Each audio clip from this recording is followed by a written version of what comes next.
Amém. Graça e paz do Senhor Jesus. Privilégio estar com os irmãos mais uma vez. A gente teve um tempo muito precioso essa manhã, não é verdade? Quem estava aqui essa manhã? Olha aí. Foram abençoados? Amém, amém. A nossa expectativa é sempre essa. Quando a gente está diante da palavra de Deus, tudo pode acontecer. Amém? E a minha oração é para que você seja nessa noite impactado pela palavra, impactado pela presença do Espírito Santo que já está nesse lugar, essa atmosfera de fé possa alcançar o seu coração e Deus falar profundamente a sua vida. Antes de mais nada, eu quero convidar você para abrir a sua Bíblia no livro de Atos dos Apóstolos, no capítulo 1. Nós vamos ler 3 textos que estão ali no comecinho de Atos 1:4, depois nós vamos ler do versículo 12 ao 14, e depois Atos 2, 1-4. Você já vai abrindo e deixando aí a sua Bíblia posicionada, daqui a pouco nós vamos para a leitura, mas antes eu quero mais uma vez agradecer pelo carinho que os irmãos têm demonstrado.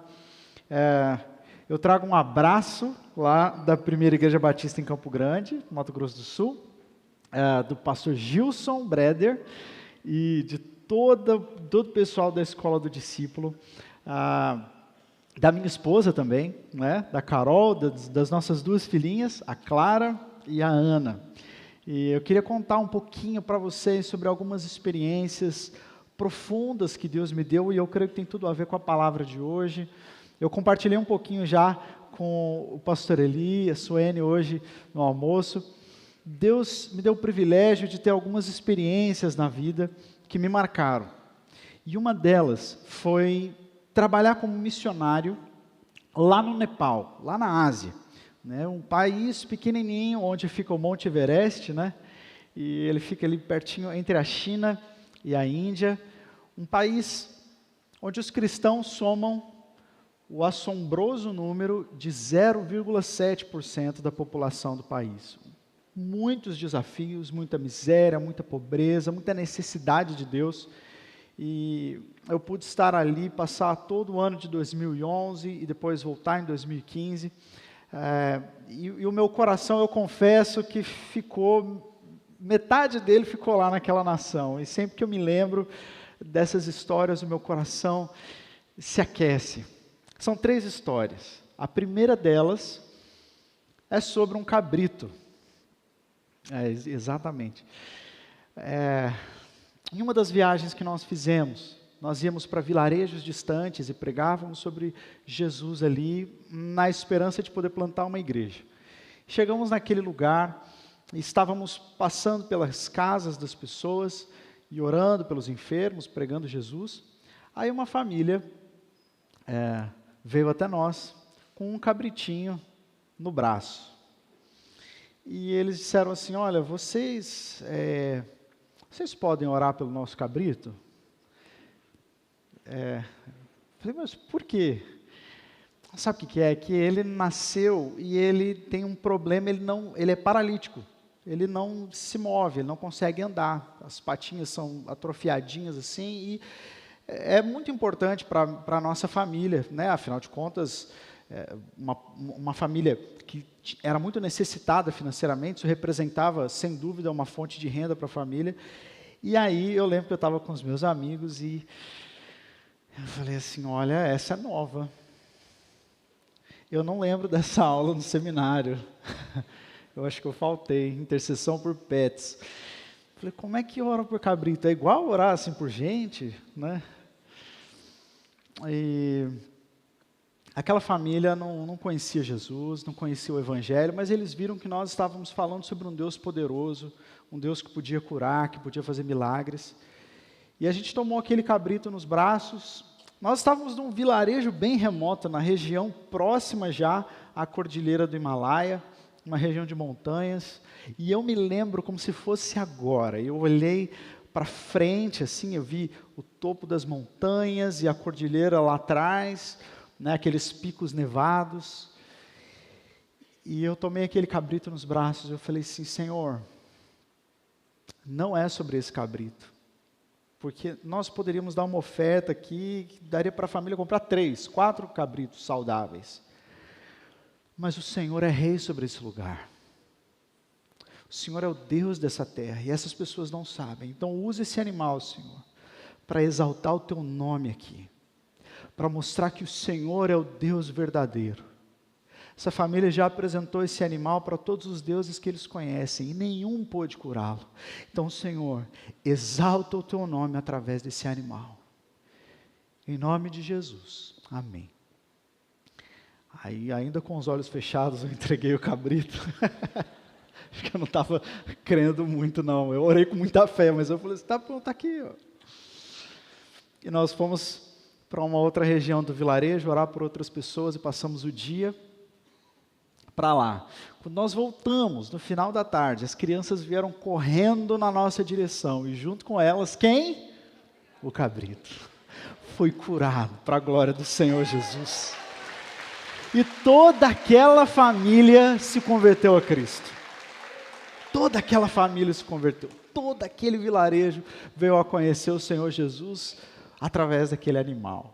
Que era eu, né, que orei pelo outro.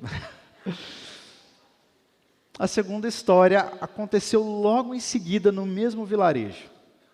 Nos chamaram para orar por uma senhora que estava de cama já há muitos dias. Há uma semana ela não levantava da cama e estava nas últimas. Ela tinha sido acometida por febre tifoide e as pessoas falaram assim, olha, vão lá orar por ela, né, despedir ela em paz. Ela não conhece Jesus, mas vão orar, quem sabe ela entregue a vida a Jesus, né? E tem a vida eterna para quando ela morrer, ela ir para a glória. E aí, então, nós fomos. Só que nós não falávamos a língua nepali, nós precisávamos de intérpretes, né? E tínhamos uma intérprete muito querida, chamada Promila, que era nepalesa, e ela nasceu e cresceu com missionários brasileiros. Então, ela tinha um português fluente, era muito curioso falar em português com nepaleses, né?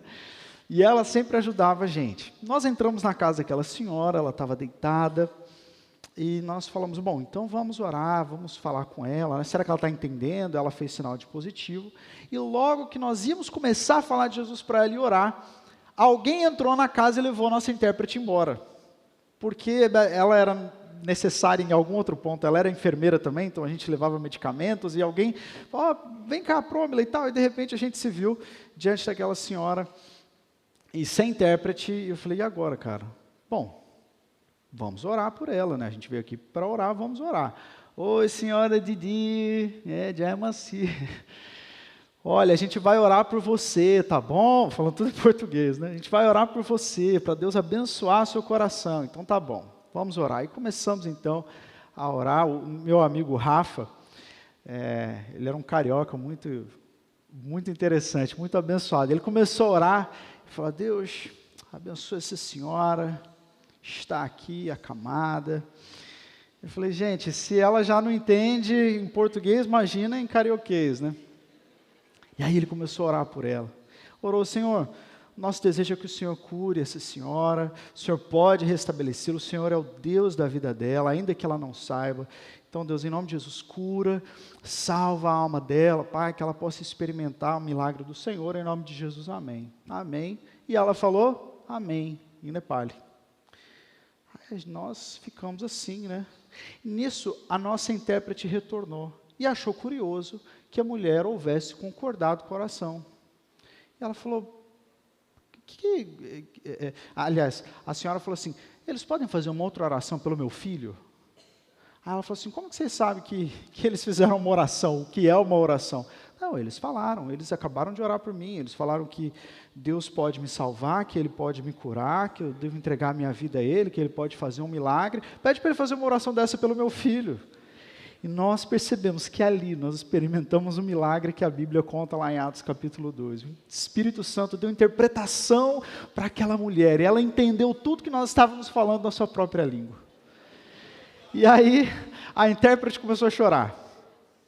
E nós não entendemos o que estava acontecendo. E aí ela começou a contar para nós, ela entendeu, e Yuri Dai, né, irmão Yuri Dai, ele entendeu tudo, ele entendeu, e aí eu comecei a chorar também, e aí a senhora que não entendeu nada, né, porque estava todo mundo chorando.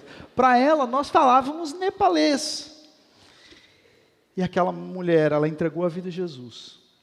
Ela foi curada pelo Senhor.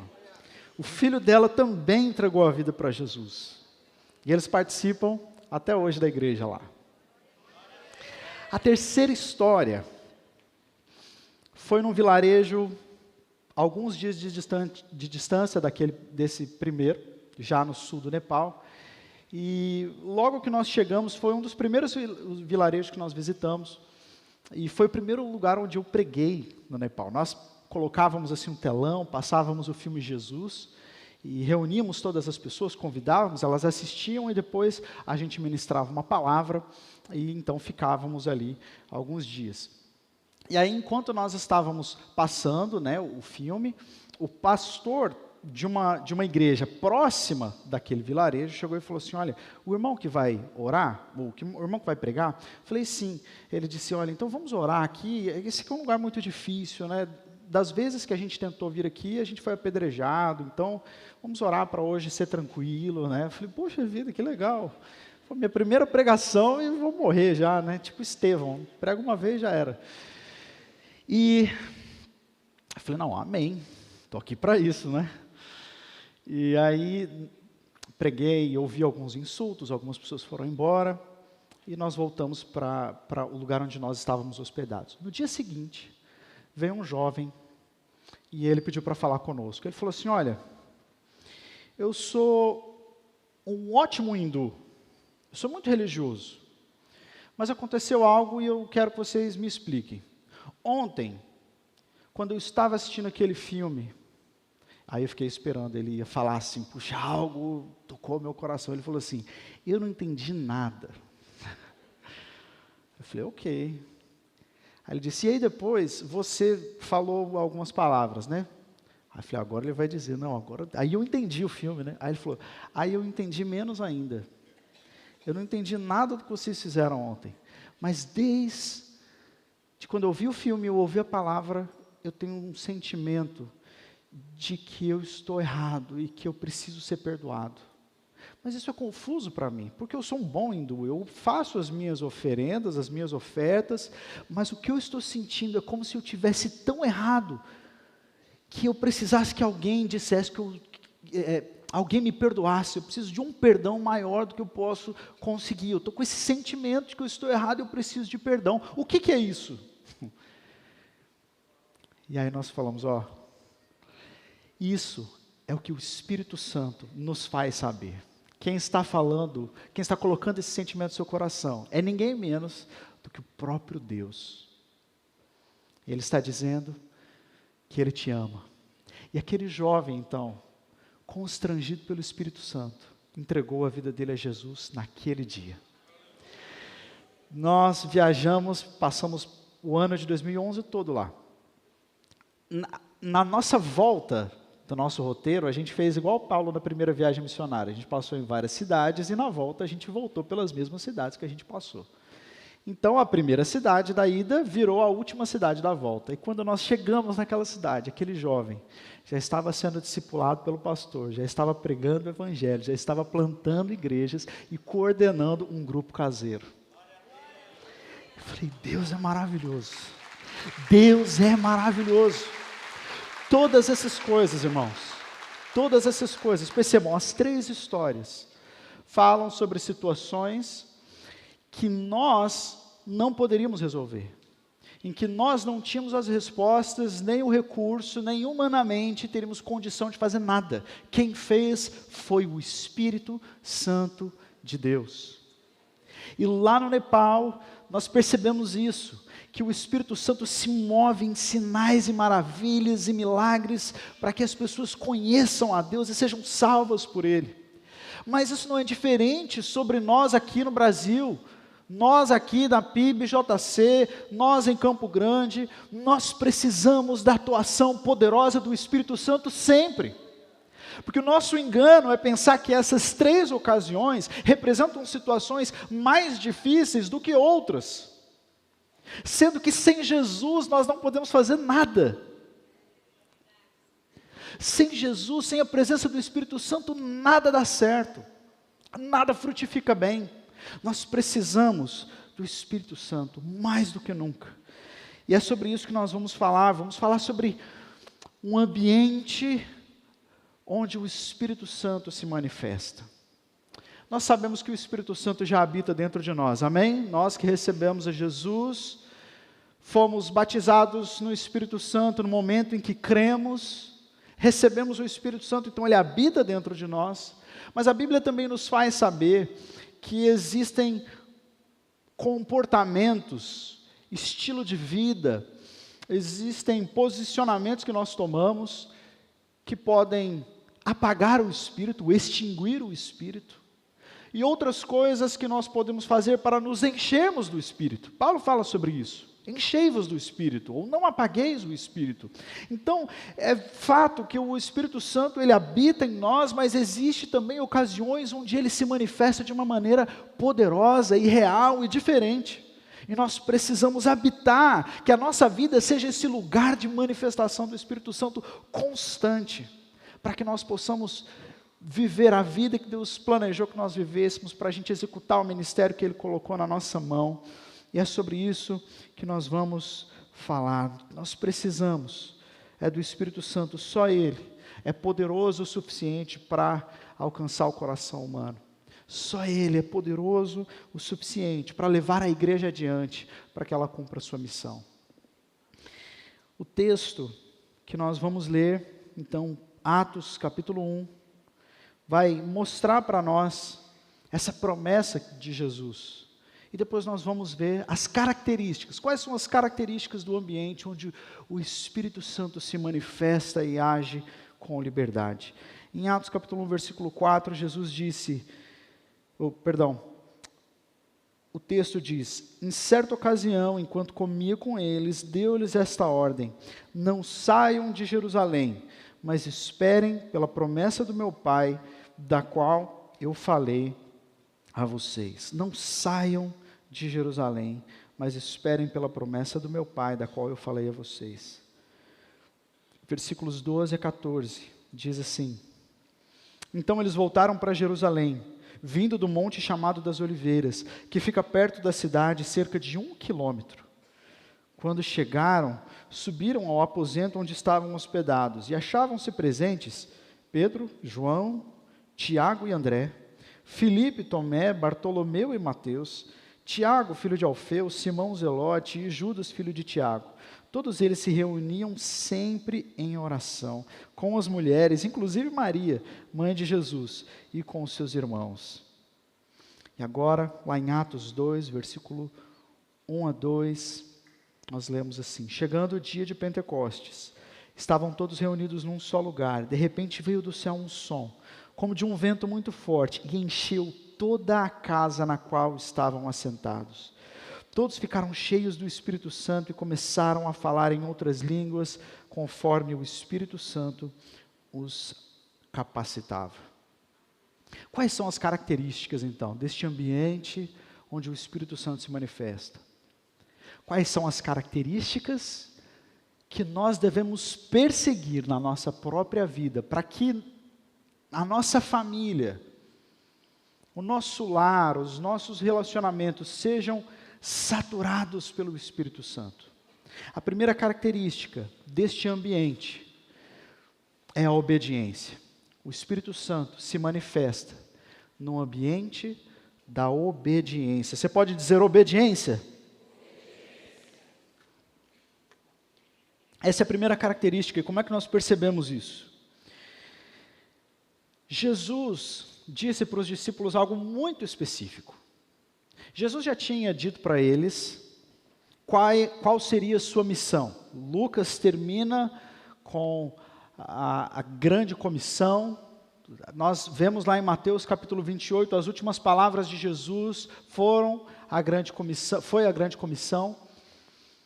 Mas Jesus, mesmo depois dos discípulos já terem caminhado tanto tempo com ele, já saberem de uma certa forma como operar, como fazer aquilo que Jesus os havia ensinado durante todo o tempo, eles são advertidos por Jesus de que eles deveriam voltar para Jerusalém. Jesus os havia encontrado no norte de Israel, na região da Galileia, e agora ele estava dizendo: olha, vocês precisam voltar para Jerusalém, até que se cumpra a promessa e vocês sejam revestidos de poder do alto. Isso é curioso, é bem específico. Por que eles deveriam voltar para Jerusalém? Por que não ficar na Galileia? Deus pode mandar o Espírito Santo em qualquer lugar. Poxa, Jesus, manda aqui. Não é? Para que ir para lá? A verdade é que o lugar mais perigoso da face da terra para um discípulo de Jesus naquele momento era a cidade de Jerusalém. Foi na cidade de Jerusalém que poucos dias atrás Jesus havia sido preso e morto. Foi em Jerusalém que estourou o primeiro movimento de perseguição sistematizada aos discípulos de Jesus. Jerusalém significava o lugar onde havia mais inimigos do Evangelho. E Jesus diz: é para lá que vocês têm que ir. É lá que vai ser derramado o Espírito Santo. Não será derramado na Galileia, não fiquem aqui. Vocês precisam ir para Jerusalém. Se vocês querem provar dessa promessa, vocês precisam obedecer.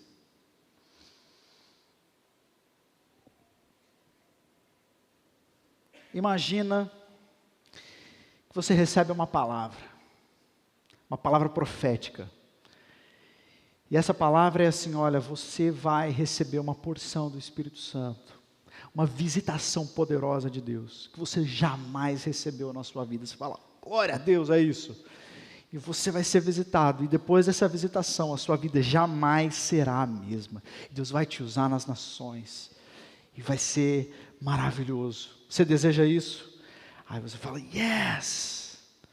Então, vá para o aeroporto, compre uma passagem, e vá para o Afeganistão, em Cabul. Lá onde o Talibã domina. Então é lá que você tem que ficar, porque é lá que o Espírito Santo vai te encher. Aí você pensa assim: poxa, mas sério? Não dá para ser aqui? Deus pode fazer em qualquer lugar, mas Ele disse que vai ser lá, então tem que ser lá.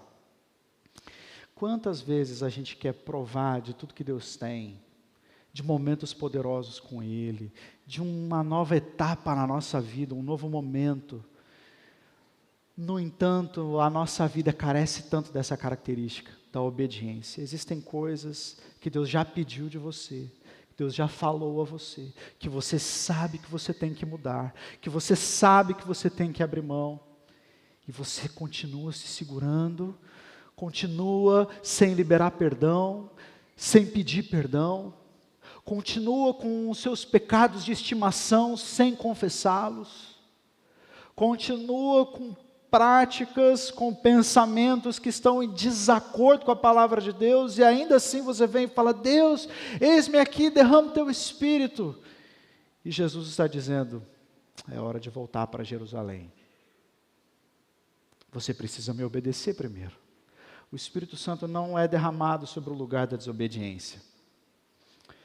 O Espírito Santo não é derramado em outro lugar, senão naquele onde nós estamos mais vulneráveis, mas nos colocamos ali por obediência ao Senhor Jesus.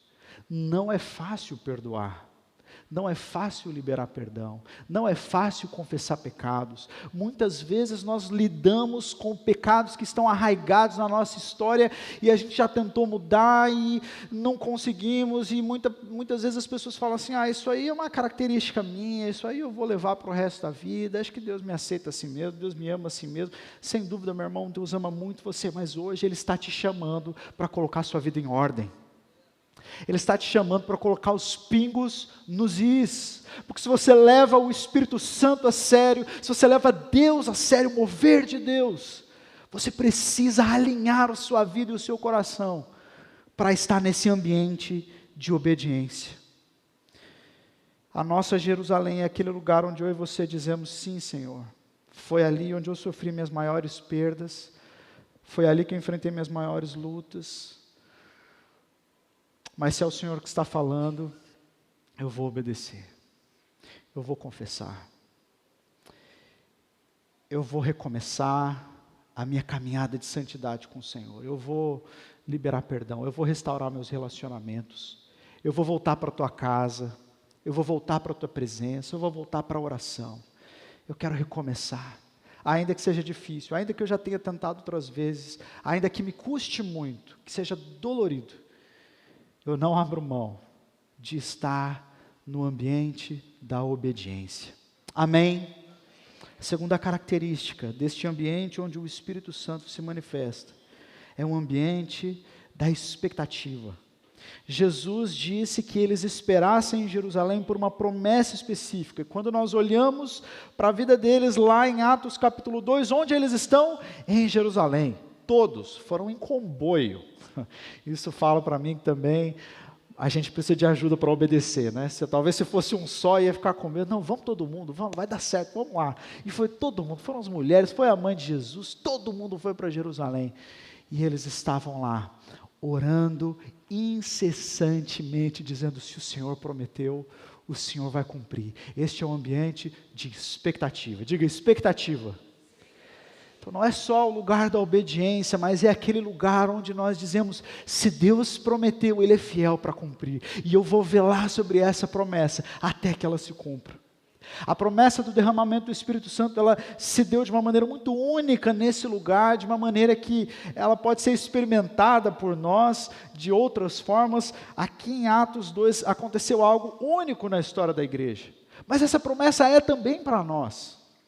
Jesus disse: aquele que tem os meus mandamentos e os guarda, este é o que me ama, e aquele que me ama será amado pelo meu Pai, e eu também o amarei e me manifestarei a Ele.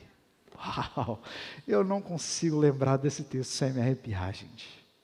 Essa é uma promessa que Jesus fez aos discípulos, a mim e a você. Aquele que tem os meus mandamentos e os guarda, este me ama, e eu o amarei, e o meu Pai o amará, e eu me manifestarei a Ele. Irmãos, se esse não é o alvo da sua vida, eu sugiro que você reavalie os seus alvos. Porque eu quero muito experimentar essa manifestação do Senhor Jesus a mim. Eu quero muito conhecê-lo. Eu quero muito ter o mesmo sentimento que Paulo tinha ali em Filipenses capítulo 3, quando ele diz: eu considero tudo como perda, eu considero como nada, pela excelência do conhecimento de Cristo Jesus, o meu Salvador. Nada mais importa, a única coisa que eu quero é Ele. Eu quero estar com Ele, eu quero ser visitado por Ele, eu quero ser tocado por Ele, eu quero que a minha vida assuma um outro rumo, eu tenho essa expectativa. Senhor, cumpre a Tua promessa. Visita a minha vida, visita a minha casa, visita o meu casamento, visita os meus filhos, visita a nossa igreja. Expectativa. Eles estavam em Jerusalém, num lugar cheio de pessoas que estavam vivendo as suas vidas. Elas estavam indo na padaria, elas estavam fazendo os seus negócios, estavam se casando, se dando em casamento, estavam vivendo a vida como se nada estivesse acontecendo. Muitas pessoas em Jerusalém estavam assim. Mas havia um grupo que estava reunido dizendo: Senhor, nós estamos aqui aguardando o Senhor, velando sobre essa promessa para que ela não caia por terra. Senhor, eu sei que as pessoas aí estão vivendo as suas vidas, mas nós aqui, Senhor, nós estamos esperando por algo mais poderoso, algo maior. Nós não vamos ser distraídos, nós não vamos ser cooptados, não vamos ter a nossa atenção fragmentada para outras coisas, porque o Senhor é o centro da nossa vida e nós queremos o Espírito Santo.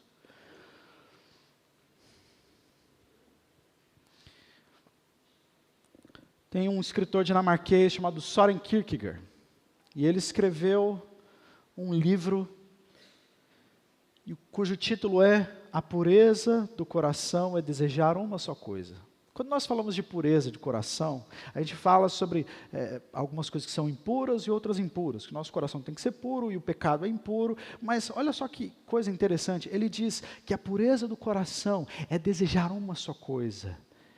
É ser como o salmista que disse: uma coisa Peço ao Senhor e a buscarei, que eu possa habitar todos os dias na sua presença, contemplar a sua beleza no seu templo. Uma coisa, muitas vezes, irmãos, a gente está tão fragmentado, a gente está desejando tantas coisas, a gente tem tantos alvos e a gente às vezes se perde em muitas coisas, e o Senhor nessa noite está nos chamando. Olha, o Espírito Santo é derramado num ambiente onde Ele é desejado, onde Ele é amado, onde Ele é querido, onde Ele é esperado. Talvez seja o momento de você reavaliar a inclinação do seu coração, para que você volte então a amá-lo e desejá-lo acima de todas as coisas. Obviamente, você vai continuar trabalhando, você vai continuar tendo outras necessidades, mas no final de tudo, você vai dizer: Senhor, obrigado pelo meu trabalho, mas eu não vivo para ele. Obrigado por tantas coisas que o Senhor me deu, tantas bênçãos, mas no final de tudo, Senhor, o Senhor é o meu fim último, e nada mais me alimenta, nada mais mexe comigo, senão o Senhor, e eu quero o Senhor, Deus.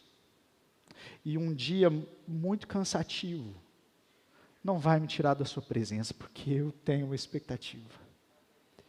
E uma vida corrida não vai me roubar o desejo de te ver mais uma vez, e de contemplar o Senhor na tua beleza.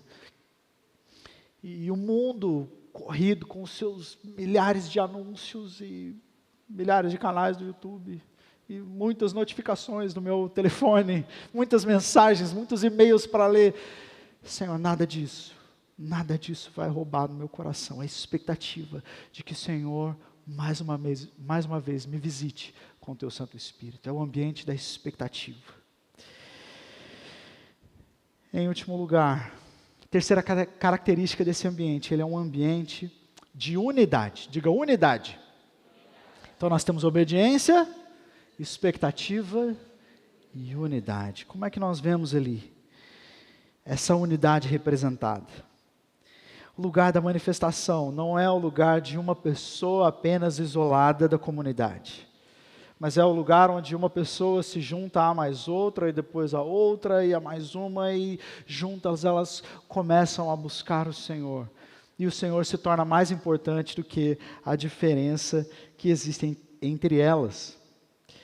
No lugar da comunidade, neste lugar, aqui neste ambiente, as pessoas abrem mão das suas próprias vontades, dos seus próprios desejos, dos seus próprios problemas, então começam a clamar juntas, em uma só voz, uma só oração, uma só petição: envia o teu Espírito. Nesse lugar já não há mais separação, é o lugar onde a gente encontra Pedro, a gente encontra Tiago, João, e pouco tempo atrás, essas mesmas pessoas estavam debatendo entre si quem seria o maior entre elas. Lembra disso? Antes da última ceia, elas ficam debatendo quem é o melhor entre nós. Jesus está dizendo que ele vai sair da foto, ele não vai mais estar aqui. Quem vai suceder Jesus? Quem vai ser o líder aqui do comboio? E aí eles começam a discutir quem que é o maior, quem que merece mais.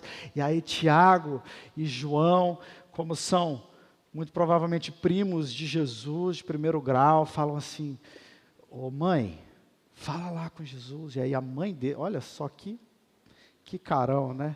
A mãe de Jesus vai lá: olha Jesus, então tem como você arrumar um lugar para os teus primos aí, à sua direita e à sua esquerda, no seu reino de glória? E eles estão disputando entre si, estão brigando entre si. Não há unidade. Mas agora, essas diferenças se foram. Eles não estão mais querendo um dominar sobre o outro. Eles não estão mais interessados em quem sabe mais ou em quem vai liderar o grupo dos discípulos. Agora está todo mundo junto e eles não estão mais falando de outra coisa senão: Senhor, envia o Teu Espírito Santo. É o lugar da comunidade, onde nós abrimos as nossas portas e recebemos as pessoas. E a gente recebe um Pedro que negou a Jesus há pouco tempo, mas agora ele faz parte da nossa família e não importa mais os pecados que nós cometemos quando nós estávamos do lado de lá. Agora nós estamos aqui, então vamos juntar numa comunidade só e vamos clamar uma só oração. Ali havia unidade. Eles não estavam mais interessados em aparecer, eles não estavam interessados em um pedir o emprego e o outro pede a casa, o outro pede o carro, o outro tem outra demanda, e todo mundo se reúne para fazer as suas próprias orações individuais e individualistas, e depois todo mundo vai embora para viver as suas vidas individuais e individualistas. Não, era uma só oração. Senhor, o Senhor sabe que eu preciso da minha casa, do meu carro, o Senhor sabe que eu estou com demandas no trabalho, mas aqui eu entendi que a única coisa que eu necessito de fato é a presença do Teu Espírito Santo, e se o Senhor derramar o Seu Espírito Santo sobre mim, todas as outras coisas parecerão mínimas. Então, a oração muda. O ambiente da unidade, onde as pessoas estão unidas em um só propósito. É esse ambiente que a gente vê lá na igreja de Antioquia também, no capítulo 13 de Atos, onde as pessoas estavam juntas, clamando, jejuando e orando, e o Espírito Santo falava com a igreja de uma maneira que todo mundo podia entender o direcionamento que ele tinha. Que sonho, não é? Que sonho! Mas será que nós estamos dispostos a viver em unidade? Ou será que na nossa comunidade ainda existe o fulano que não fala com Beltrano, que tem rixa com o ciclano, e que é do grupo do outro? E aí o que é que nós estamos fazendo aqui? O que isso aqui representa? Não. Senhor Jesus, eu quero deixar as minhas diferenças com o meu irmão X do lado de fora. Eu quero entender que juntos nós somos uma família, nós somos um corpo, e nós temos uma oração, temos um desejo, que todos nós possamos alcançar este lugar da manifestação do Espírito Santo, e todos nós experimentaremos isso juntos. Como eu desejo isso, sobre a minha comunidade, sobre a minha igreja, sobre os meus discípulos, sobre os meus amigos. Mas isso não acontecerá se não houver obediência, se não houver expectativa, se não houver unidade. Este é o ambiente onde o Espírito Santo se manifesta.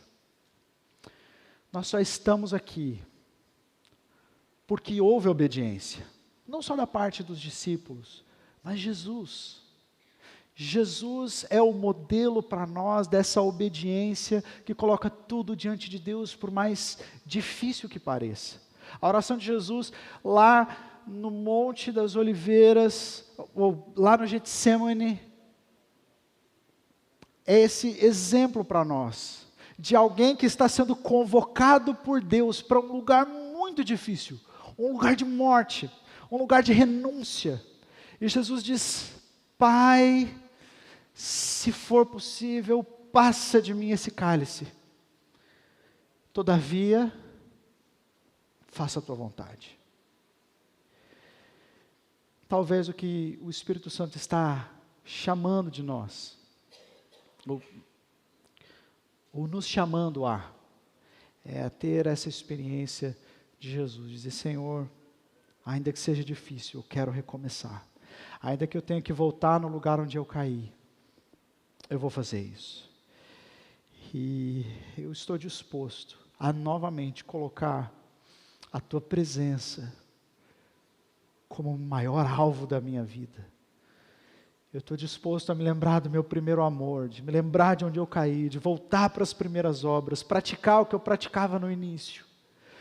Eu estou disposto a entrar nesse lugar de obediência e de unidade e consertar a minha vida, consertar os meus relacionamentos, porque no final das contas, a minha segurança física não importa mais. A minha intriga, o meu jeito, a minha diferença com outro irmão não importa mais.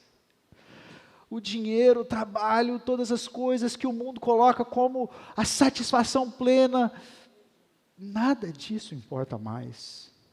A única coisa que eu quero é ver o Senhor, é ser cheio do Senhor, é ser visitado pela Tua presença, é ver coisas acontecendo na minha vida que jamais poderiam acontecer por minha causa, mas que a minha vida seja então um exemplo para as pessoas de quem o Senhor é, daquilo que o Senhor faz, de como o Senhor se move, de como o Senhor, como nós falamos hoje de manhã, como o Senhor aquece o coração de alguém, faz queimar o coração. A única coisa que importa é isso. Eu quero convidar você a orar comigo nesse momento. Nós já estamos caminhando para o final, mas eu quero orar com você. E essa palavra, sempre que eu medito nela, eu sou levado a fazer essa mesma reflexão que eu estou propondo a você. Como o pastor falou, a gente tem um canal da Escola do Discípulo, e eu até estou vendo alguns rostinhos familiares aqui, de alunos, de gente que nos acompanha, e é muito bom, é muito legal poder falar da palavra de Deus e as pessoas serem abençoadas, mas no final das contas, o que importa é se eu estou vivendo num ambiente de obediência, se a minha vida está diante do Senhor. A única coisa que importa é se Ele é ainda o que eu mais desejo. Será que se eu olhar para trás na minha vida, houve um momento onde eu desejei mais a Deus do que eu desejo hoje? Ou eu estou no ápice da minha expectativa pela manifestação do Senhor? Ah, Deus, eu não quero me perder pelo caminho. Eu não quero parar de te amar, parar de te desejar, parar de esperar pelo Senhor. Não, eu quero que a minha vida seja esse exemplo de quem não vive para si, vive para Deus. O canal da Escola do Discípulo não importa, o que importa é o Senhor e a sua palavra. É isso que essa palavra traz ao meu coração, para eu voltar para o meu primeiro amor.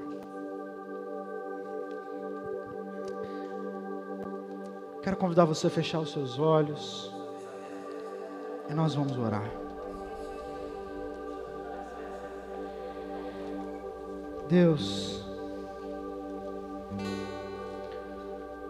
nessa noite, aqui nesse lugar, nós estamos em muitos irmãos e irmãs, cada um de nós com a sua história, com seus desafios, com as suas necessidades, suas dificuldades, seus anseios, seus sonhos, seus alvos.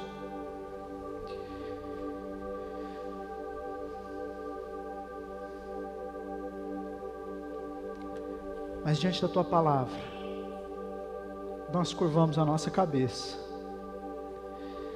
rasgamos não as nossas vestes, mas o nosso coração. Dizemos: Pai, nos leva de volta para Jerusalém, nos leva de volta ao primeiro amor, nos conduz a esse lugar amável, como um pastor conduz as suas ovelhas. Nos conduz a esse lugar, Senhor, porque por nós mesmos nós vamos fugir. E se o Senhor nos trouxe aqui nessa noite especificamente, ninguém entrou por essa porta por engano, ninguém está por aqui enganado, cada um foi trazido aqui pelo Teu Espírito Santo para ouvir esta palavra, para tomar esta decisão, para fazer essa escolha, para colocar o pé neste caminho. Senhor, nos leva de volta para o lugar da obediência total, do compromisso total, do quebrantamento. Senhor, nos leva de volta para o lugar da expectativa, quando nós acordamos pensando no Senhor. E a gente toma café ouvindo a Tua palavra. Aí a gente vai para o trabalho cantando louvores ao Senhor. E a gente volta ansioso por aquele tempo de qualidade contigo, a sós, no quarto com a porta fechada, ou com os outros irmãos, louvando e adorando ao Senhor. Quando o Senhor é o centro da nossa vida, Senhor, é isso que nós desejamos. Nos leva para esse lugar de expectativa, de não desejar outra coisa, de não se distrair com outras coisas.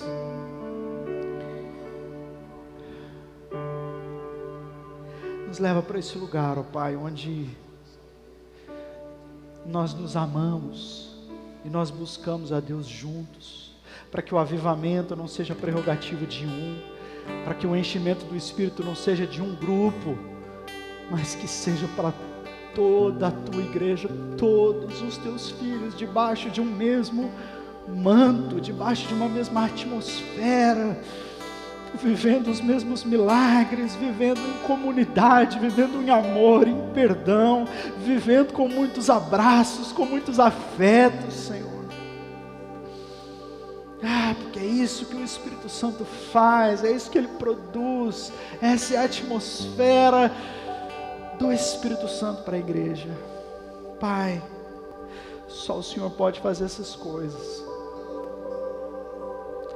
E de tudo que nós poderíamos orar, falar, desejar, uma coisa só importa: envia-nos o Teu Espírito, enche-nos de Ti, enche-nos de Ti, reveste-nos de poder, reveste-nos da Tua unção, derrama um óleo fresco sobre as nossas cabeças, aquece novamente o nosso coração, leva-nos naquele lugar onde nada mais importa, apenas o Senhor, e o Senhor é mais lindo, mais desejável do que o mundo inteiro com todas as suas riquezas. O Espírito e a noiva dizem: vem.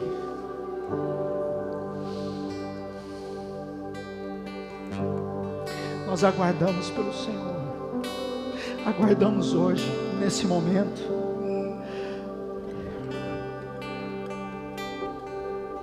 Eu oro, Pai, por esse meu irmão, por essa minha irmã que foi tocado pela Tua palavra, e que sentiu que o Senhor o está chamando pessoalmente para um novo momento, um novo compromisso, uma nova entrega. Eu oro por ele ou por ela, onde quer que eles estejam nessa noite, para que eles sejam visitados pelo Senhor. Quero convidar toda a igreja a se colocar em pé.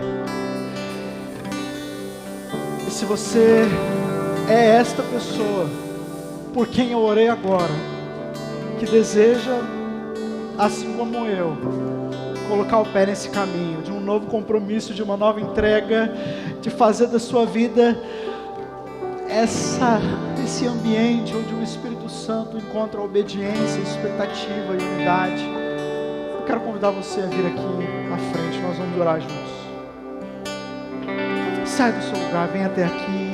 Nós vamos nos prostrar, nós vamos clamar pela presença de Deus. Você pode se ajoelhar onde você estiver também. Se você está longe, não quer vir aqui à frente, mas o importante é que você não deixe passar esta palavra em branco. Diga para o Senhor: Deus, eis-me aqui, eu desejo viver este novo momento, este novo tempo. E por isso, numa atitude profética, eu saio do meu lugar e eu me coloco nesse caminho de visitação, de quebrantamento, busca pelo Senhor.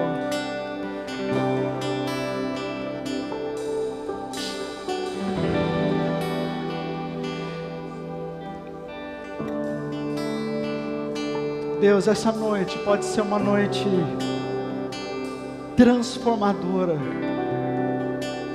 Essa noite pode ser uma noite de divisão de águas. eu oro para que o Senhor opere este milagre, assim como o Senhor operou aqueles milagres quando eu estava ali no Nepal. E o maior deles, a conversão, a aproximação do Senhor. Deus, opera isso aqui nesta noite, sobre a primeira igreja batista no Jardim Camboriú. E faz destas pessoas que estão tomando essa atitude hoje um exemplo para toda essa igreja daquilo que o Senhor pode fazer quando alguém se dispõe, quando alguém se coloca neste caminho, quando alguém enche o seu coração de amor e expectativa pelo Senhor. Deus, levanta estes meus irmãos e irmãs como faróis, como pessoas a serem imitadas, como modelos daquilo que o Senhor deseja fazer com todos aqui. A minha oração, Pai, é que essa palavra possa ser marcada no coração dos meus irmãos, das minhas irmãs, como se fosse uma marca de fogo, Pai, jamais pode ser apagada. E que assim nós experimentemos o cumprimento das Tuas promessas na nossa vida. Essa é a nossa oração, esse é o nosso pedido, em nome de Jesus, em nome de Jesus.